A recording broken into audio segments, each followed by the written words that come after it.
А вы знали, что у истоков крупнейшей торговой сети в Турции стоял крымский татарин? Это Фахреддин Керим Гёкай, сын уроженца Керчи и крымской татарки из Добруджи, прошедший путь от врача до губернатора Стамбула и депутата турецкого парламента. Фахреддин Гёкай родился в Эскишехире в 1900 году, учился на врача в Стамбуле, Мюнхене и Вене, преподавал в Стамбуле и стал профессором и президентом Красного полумесяца в Турции.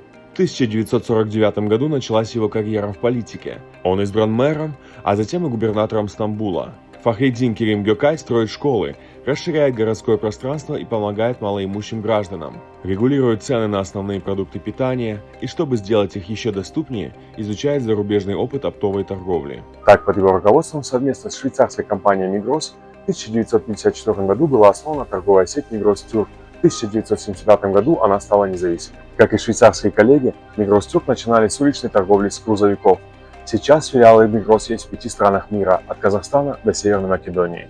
Из-за невысокого роста Гёкаю дали прозвище Кючуквали – маленький губернатор.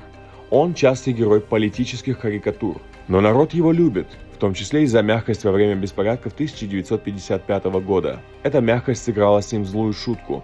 Через 5 лет он попал под суд и едва не ушел из политики. Однако позже он вернулся, уже как депутат парламента и министр здравоохранения страны. В 1965 году он окончательно оставил политику. Следующие 22 года, до своей смерти в 1987, посвятил научной деятельности.